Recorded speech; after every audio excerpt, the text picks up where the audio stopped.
Good afternoon to everybody and welcome to our podcast series, German Businesses in Canada and COVID-19. We are thrilled to have Mr. Faisal Kazi as our guest today. Hello, Mr. Kazi. Welcome to our Embassy's podcast. It's a great pleasure to speak to you today. Same here. Thank you for having me over. We are looking forward to obviously getting a little insight into Siemens Canada and how it has shown resilience during the COVID-19 pandemic. But first of all, let's start off here.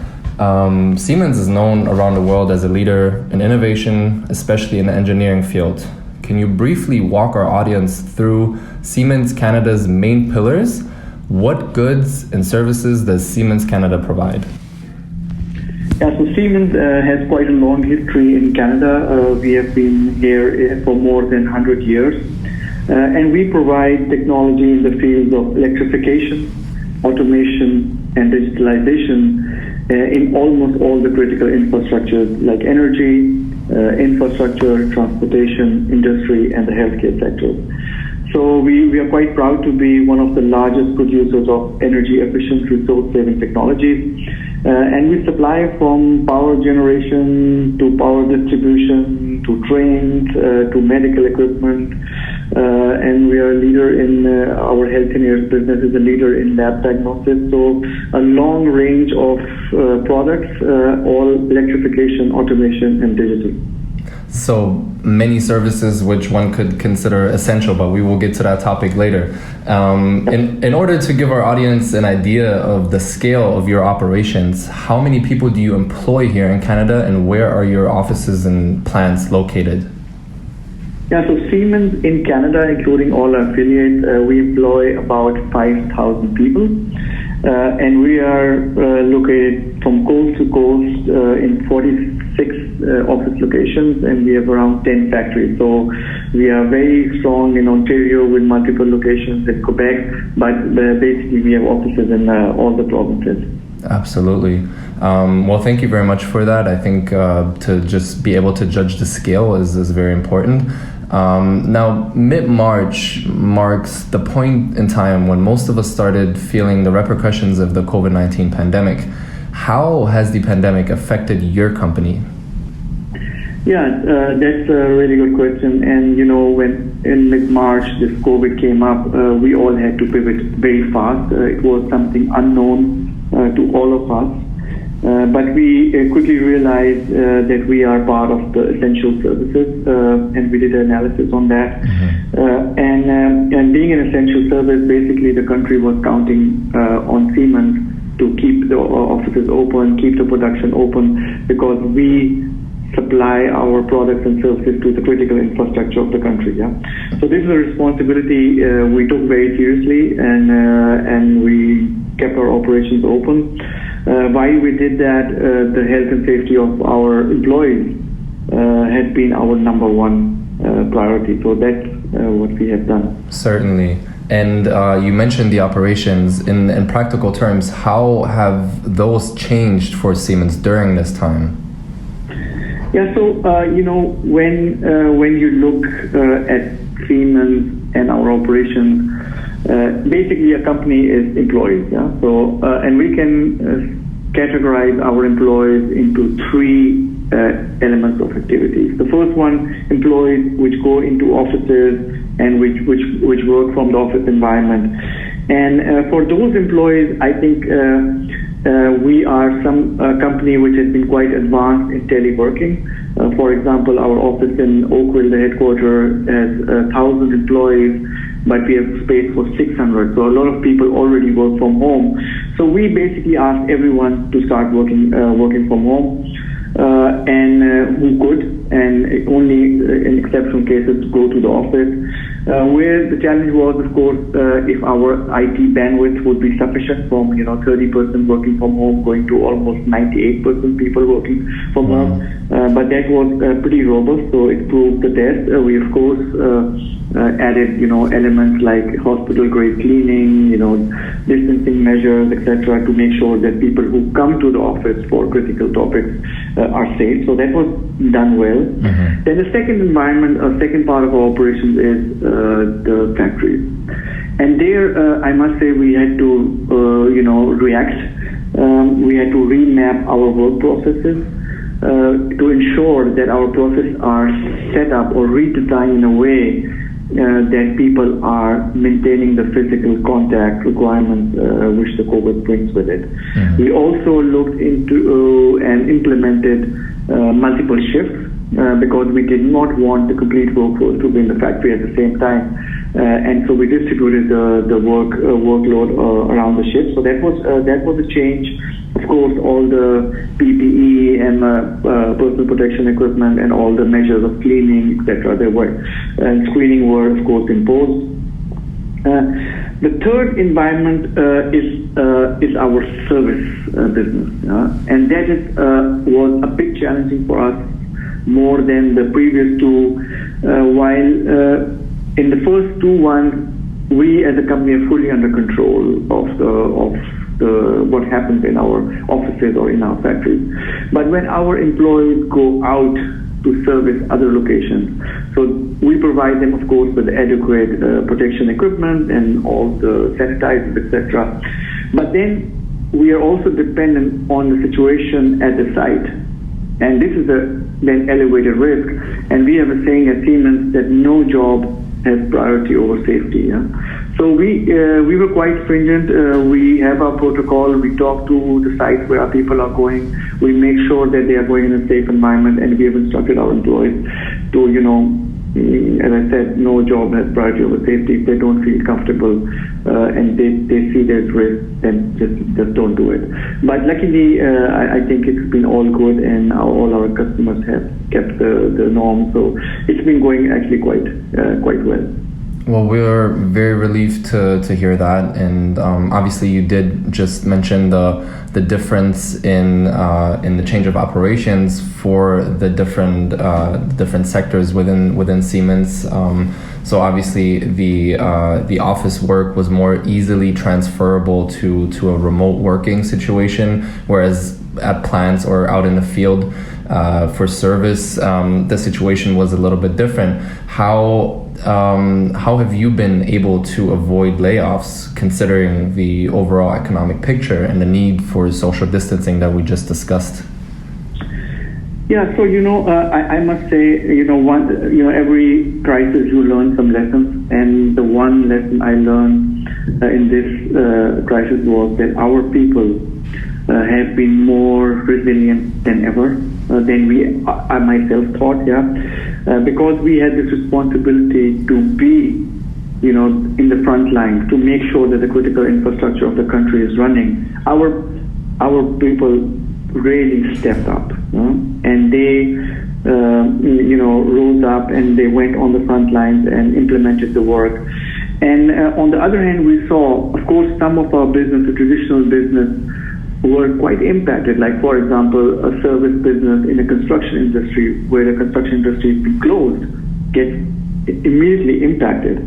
But on the other hand, we have businesses which are digital, and those were the businesses which we saw started even increased workload, because the requirement to make the critical infrastructure to adapt situations at our customers and at the government locations was increasing. So in this whole balance, we've been quite fortunate to make sure that our employees keep on going. We have been flexible. We have asked people to take vacation if they can, if they feel. So all in all, as a team, I'm quite proud that we have managed it till now pretty well. Absolutely, and it does seem like your staff was able to stay motivated throughout these very trying times. Now, you just touched on digital demand. How has demand in general been affected by the pandemic? So in general, I think there is no doubt when the market's closed, GDP goes down, the demand is weakened. That's very clear. So there's no doubt it's for everybody. But what we saw, and I think the interesting thing was that we have had technologies which we already had and everybody had, like remote services or other technologies similar to that which were not being fully utilized. And you saw that those technologies, the demand on those technologies increased. Like, for example, certain equipment required factory acceptance tests, and some of our factories are in Germany or in other countries. But very quickly, our organization shifted to a digital mode, being a technology company, and now you can do a virtual inspection and people don't have to fly over. So those kind of elements, we saw demand rising up. On the other hand, of course, there are elements where demand goes down, and that has been clear. For example, the construction industry I mentioned, and so all in all, in general, a mixed picture. I wouldn't say it's too much low. I think we are still in a stable zone as a company, and as far as the demand for our products and services are concerned. Mm-hmm. I think we do understand the demand side of things better now, and obviously the differences that exist there.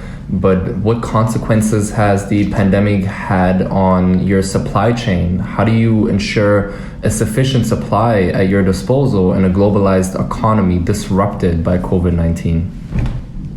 Yeah, so this is where I talked about resiliency of our employees, and this is where I bring the topic of resiliency of my company. Siemens, as you know, operates in 200 countries, and we are a global organization. And the company has been very resilient. And although we had supply chain elements like in countries like India or Spain, where the supply chain was practically shut down in a very short period of time, but our global strength helped us, move the supply chain from different countries. Like initially it started in China, but when it shifted to India, it did not get disrupted. There were some delays maybe in some areas, but we have been very, very strong. And this is now, I saw the strength of a global organization like Siemens, which has a large purchasing power and purchasing volume, could manage the supply chain through different routes into a country like Canada. Mm-hmm. And as a rare positive effect of COVID-19, we have seen many displays of solidarity and togetherness during the pandemic. Considering corporate social responsibility, how has Siemens been giving back to the community? Yeah, so there again, I'm quite proud, of the company and of our employees. There are multiple levels where we are contributing back. So one of the elements we launched on a global scale is the Global COVID-19 Relief Fund. It runs under the umbrella of Siemens Caring Hands. It's an organization in Germany. And there we had two elements. One of the elements is that our global management team in Canada as well decided to donate their entitlements for the COVID cause. Secondly, we start raising employee donations. We are very generous employees. In Canada, we are working with Canadian Red Cross. And we said that every dollar donated by our employees will be matched by the company.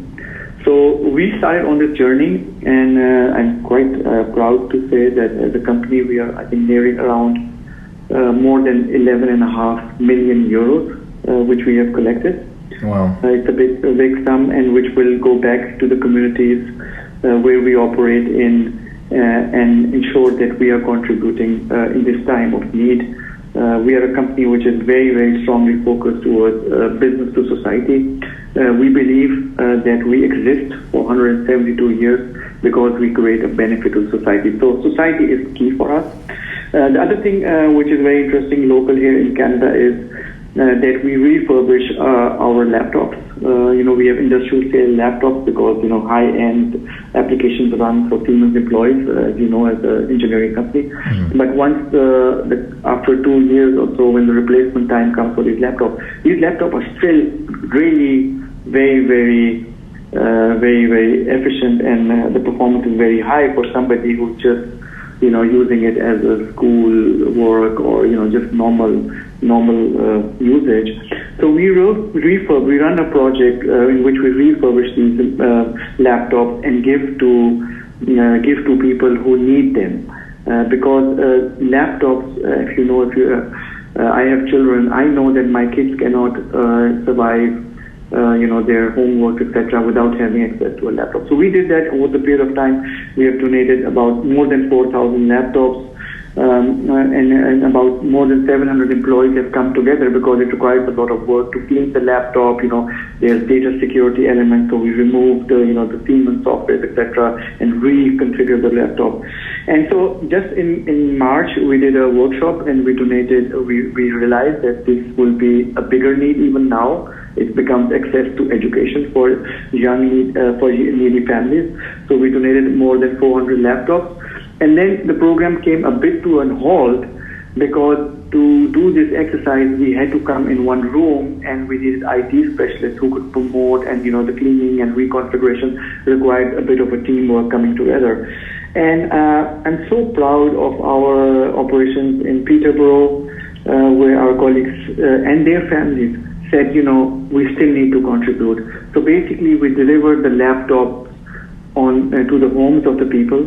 They and their families refurbished it. We picked it up and donated through United Way to needy families in the Peterborough area. So this is something I'm really happy that we do give.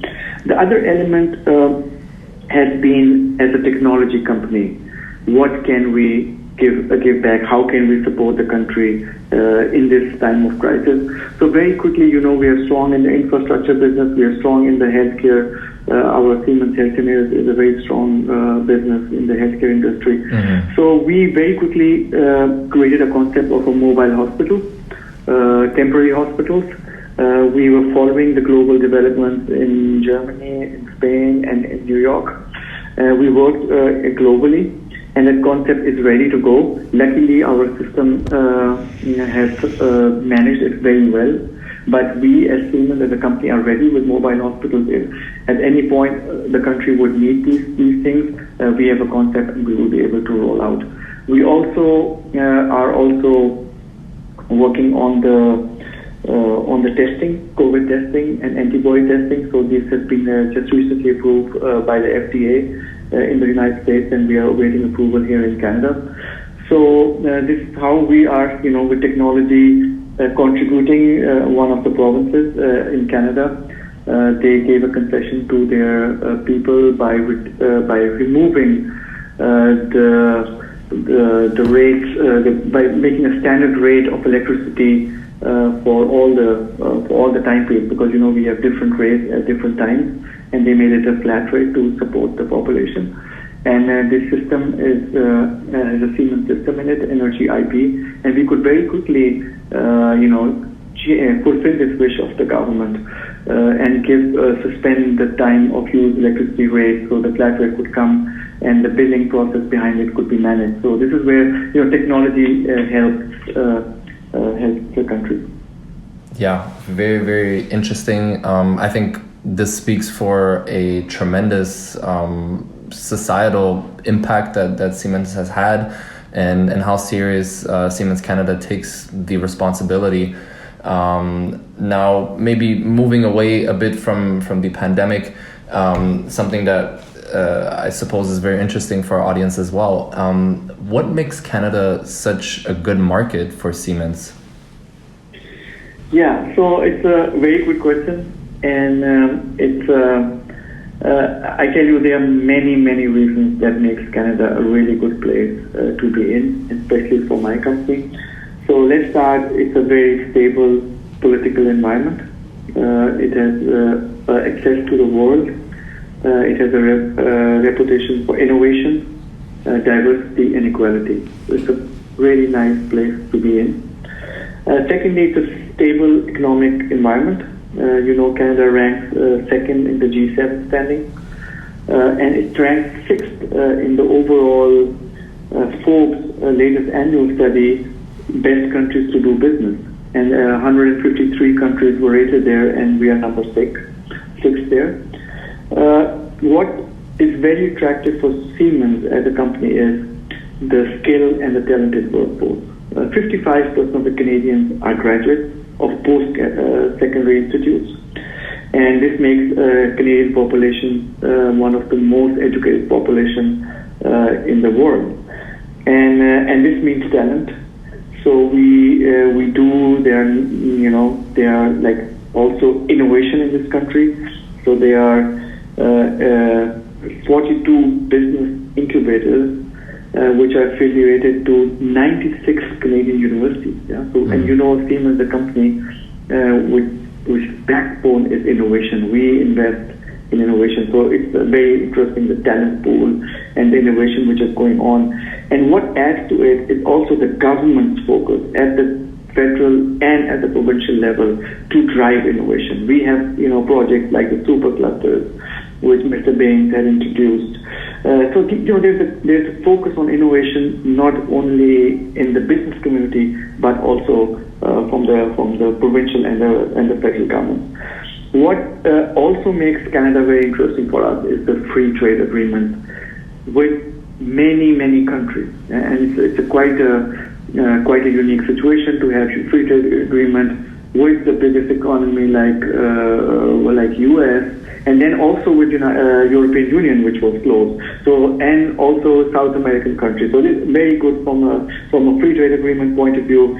And my favorite is being a global country. Is the immigration policy of this country and acceptance and willingness to adapt and let people come in and offer them a home in this country. And what this does, there's a fast track 2-week immigration process for specialized resources which Canada offers. And what this does for a company like Siemens is that we are in a position to create a multi-cultural, multi-country, multinational team in one location within months. So I just give you an example.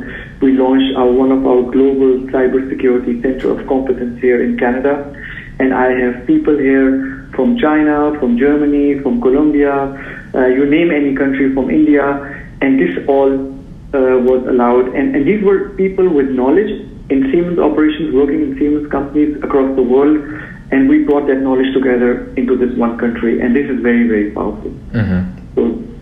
So it's many reasons, and I think I can still go on if you ask me privately, but many reasons to be in this country. It certainly seems like many motivating factors also are the reason for Siemens Canada's long-standing history here in this country. Now, concluding from a business perspective, what is your outlook on the remainder of 2020? Yeah, I think we are still, as a global economy, in a very volatile situation. We are seeing COVID hotspots, especially in the US, where we are very attached. So I think it's volatile, and it's very difficult for anyone to say how will it go. We see, as we see in Germany now, things opening up, the curves going down. But nobody knows a second wave could come as well. So it's very difficult for me to really say how the outlook would be. I think from a company point of view, I do feel we are in a good place. We are very close to our customers. We have technologies which are supporting to come back. For example, we have IoT digital technologies which can be installed in large buildings, which would ensure physical distancing, which will ensure tracking of people, which of certain elements within the building, and these are technologies which will help reopen the economy. So I do feel as a company we're in a good space. If you ask for my company's outlook at Siemens Canada, I think we are in a good space. But again, with a caution, that's very difficult to predict how the future looks like in such a volatile environment. Mr. Kazi, we really appreciate your time today. It was a pleasure speaking with you, and we wish you and Siemens Canada all the best and much success for the future. Thank you very much. Thank you for giving me this opportunity, and I really appreciate the talk here as well.